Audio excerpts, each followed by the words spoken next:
आज का टॉपिक है क्लास 10 एटमॉस्फेयर चैप्टर का। आज का टॉपिक है जेट स्ट्रीम या जेट वायु के बारे में हम लोग जानेंगे। फिर नेक्स्ट मानसून के साथ जेट स्ट्रीम का जो संपर्क है उसके बारे में भी जानेंगे। पहले देख लेते हैं जेट स्ट्रीम क्या है। जेट स्ट्रीम ऐसे एक वायु है जो पृथ्वी पृष्ठ होता है। पृथ्वी पृष्ठ के ऊपर जो ट्रोपोपॉज होता है उस अंचल में माने 8 से लेकर 15 किलोमीटर के ऊंचाई पर पश्चिम से पूर्व में जो वायु ऐसे कर्व लाइन में बहते हैं उसी वायु को जेट स्ट्रीम या जेट हवा कहते हैं। ये इसका आविष्कार कब हुआ था? ये द्वितीय विश्व युद्ध के पहले ही इसका आविष्कार हुआ था, लेकिन बाद में इसको और भी अच्छी तरह से समझ में आया। वो भी अमेरिका जब जापान में बम फेंका था तब यहाँ अमेरिका है और यहाँ जापान है। यहाँ से जब जाने के टाइम देखे थे कि इसका गतिवेग कम होते जा रहा है, क्योंकि अमेरिका पूर्व से पश्चिम की ओर जा रहा है। तो जाते वक्त देख रहा है कि जेट स्ट्रीम इस दिशा में पश्चिम से पूर्व दिशा में बहते हैं, तो उल्टा दिशा में जाने से इसका गतिवेग कम होते जा रहा है। माने जब हेलीकॉप्टर से जा रहा था तो इस टाइम पे ये जेट स्ट्रीम का आविष्कार और अच्छी तरह से हुआ है। तो ये हुआ जेट स्ट्रीम। जेट स्ट्रीम पृथ्वी पृष्ठ के ऊपर से बहते हैं 8 से लेकर 15 किलोमीटर ऊंचाई पर। अब देख लेते हैं जेट स्ट्रीम या जेट वायु प्रवाह का कुछ विशेषताएं या फीचर्स क्या है। जेट वायु प्रवाह का प्रकृति के बारे में देख लेते हैं। ये है उत्तर गोलार्ध, ठीक है। उत्तर और दक्षिण गोलार्ध में जेट वायु सेम तरह से ही बहते हैं। तो ये है उत्तर गोलार्ध और ये C.G. रॉसबी ने इसको बताया या आविष्कार किया था। तो यहाँ देखते हैं कि 20 डिग्री उत्तर से लेकर 90 डिग्री उत्तर के बीच ही पश्चिम से पूर्व की ओर ये कर्व लाइन और टेढ़ा लाइन पे जेट स्ट्रीम बहते हैं। ये जेट स्ट्रीम उच्च वायुदाब और निम्न वायुदाब, ये दोनों जो वायुदाब है, वायुदाब के जो सम प्रेशर या समदाब रेखाएं होता है उसका ऐसे वर्टिकल लाइन पे बहते हैं। मतलब उच्च वायुदाब से निम्न वायुदाब, समदाब रेखा का जो वायु होता है हम लोग जानते हैं कि वो उच्च वायुदाब से निम्न वायुदाब की ओर बहते हैं। लेकिन ये जेट स्ट्रीम इसका समानांतर वे में बहते हैं। मतलब उच्च वायुदाब और निम्न दबाव के बीचों बीच ऐसे भूपृष्ठ के समांतरल पथ या रास्ता में बहते हैं। इसीलिए इसको कहते हैं जियोस्ट्रॉपिक विंड भी कहते हैं, ठीक है। नेक्स्ट वायु प्रवाह का आयतन। वायु प्रवाह का आयतन में इसका जो लेंथ होता है 30,000 से 6,000 किलोमीटर तक। इसका ब्रेथ कुछ 100 किलोमीटर तक हो सकता है, कुछ 100 से लेकर कुछ 1000 किलोमीटर तक हो सकता है। और इसका हाइट जो है वो 2 से लेकर 4 किलोमीटर तक हो सकता है। और इस वायु प्रवाह का जो उच्चता होता है, ये उच्चता कुछ अंचल में, ध्रुवीय अंचल में इसका उच्चता क्या होता है, कम होता है, और उपोष्णकटिबंधीय अंचल में इसका उच्चता ज्यादा होता है। अच्छा, नेक्स्ट क्या है? नेक्स्ट वायु प्रवाह का गतिवेग 100 से लेकर 800 किलोमीटर पर आवर में हो सकता है।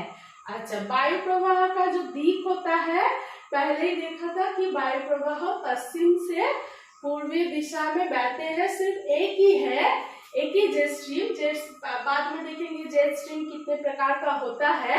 इसमें एक ही जेट स्ट्रीम है, वो है उष्णकटिबंधीय पूर्वीय जेट धाराएं।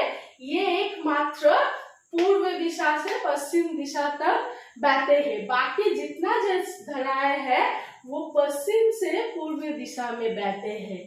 तो यहाँ पर देख लेते हैं कि 5 प्रकार का जेट धाराएं होता है। एक होता है ध्रुवीय जेट धाराएं, 2 नंबर ध्रुवीय वाताग्रीय जेट धाराएं, 3 नंबर उपोष्णकटिबंधीय पछुआ जेट धाराएं, 4 नंबर उष्णकटिबंधीय पूर्वीय जेट धाराएं और 5 नंबर, यहाँ जगह नहीं था, यहाँ लिखे हैं 5 नंबर स्थानीय जेट वायु या लोकल जेट स्ट्रीम।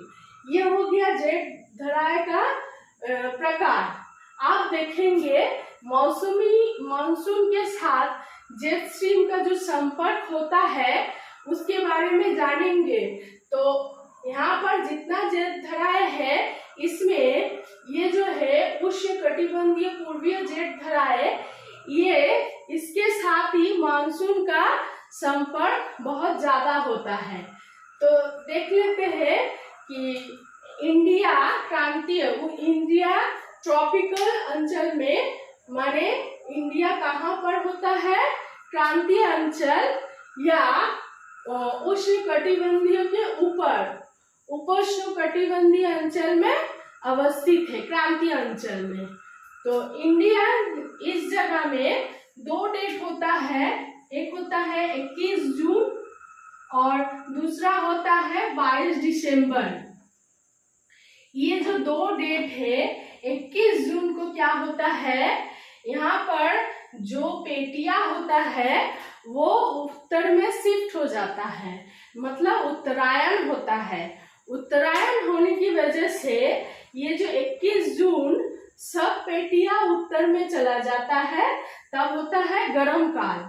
यहाँ इंडिया के ऊपर तिब्बत का पठार होता है।